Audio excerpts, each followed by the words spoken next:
Sobre a história do Egito, os espíritos curiosos tinham que se contentar com o que os gregos e alguns padres da igreja haviam deixado escrito. Mas tudo isso mudou a partir de 1822, quando Champollion descobre como decifrar os hieróglifos. Seja bem-vindo, eu sou o professor Vinícius Bernardo e hoje nós vamos falar sobre a história do Egito. O Egito é uma das civilizações mais antigas do mundo, mas é também uma das mais recentes conhecidas. Os estudos sobre a história do Egito só são possíveis graças às descobertas do pai da egiptologia, Jean-François Champollion, que desde jovem se interessou pelo Egito e estudou tudo o que podia sobre o assunto.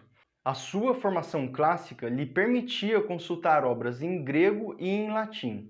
Ele aprendeu o copta, que era uma língua que os monges do Egito falavam ainda no seu tempo, aprendeu o árabe, já que o Egito havia sido ocupado por um povo de língua árabe, aprendeu o hebraico, já que um dos documentos da história do Egito era a Bíblia judaica, e para facilitar nos seus estudos, decidiu aprender o sírio, o etíope e o caldaico. Assim, ele estava preparado para sua empreitada de decifrar os hieróglifos.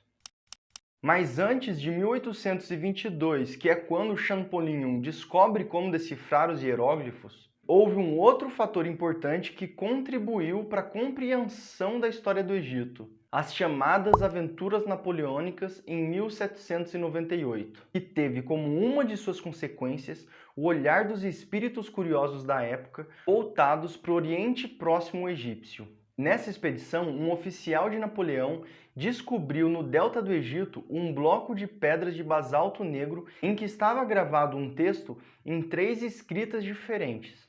E esse bloco de pedra foi conhecido como Pedra de Roseta. Sabia-se de forma efetiva que uma dessas 3 escritas era o grego, já que era uma língua conhecida, o que revelou um decreto de Ptolomeu V Epífano.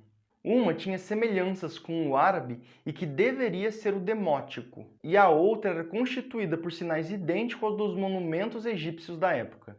Tratava-se da escrita que mais tarde seria chamada hieroglífica. Concluiu-se então que os textos em demótico e em hieróglifo eram traduções do grego. O problema parecia simples. O grego era conhecido, e ele traduzia uma língua desconhecida. Era só reencontrar o lugar de cada palavra do texto egípcio. Os melhores espíritos da época se debruçaram sobre esse problema que parecia tão simples, mas não obtiveram resultados além de localizar o nome de Ptolomeu V. O problema é que o começo do texto hieróglifo estava quebrado e não se sabia quantas linhas faltava do texto. É então que Champollion intervém. A primeira descoberta foi que, como no hebraico e no árabe, só as consoantes eram escritas e as vogais eram omitidas. Tinha-se, portanto, apenas o esqueleto das palavras. Outra questão importante observada era o número de sinais do egípcio, que era muito superior aos sinais observados no grego. Ele entendeu que a superioridade dos sinais dos egípcios se devia ao fato de que essa língua era ao mesmo tempo ideográfica e fonética. Ou seja, cada sinal pode representar uma ideia ou um som. Haviam sinais que eram lidos e outros que não. Primeiro, Champollion leu o nome dos soberanos gregos que estavam escritos em egípcio. Em seguida, ele enfrentou as palavras egípcias. O passo decisivo havia sido dado e ele compreendia os hieróglifos. A partir daí, ele se debruçou sobre todos os textos egípcios que ele pôde encontrar. Em 1832, 10 anos após a sua descoberta, ele escreveu uma gramática egípcia.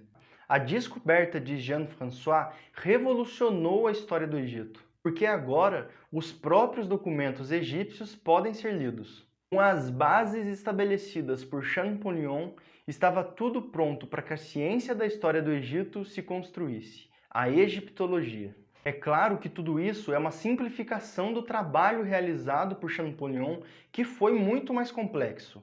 Mas se você gostou do conteúdo, não se esqueça de se inscrever, curtir e compartilhar.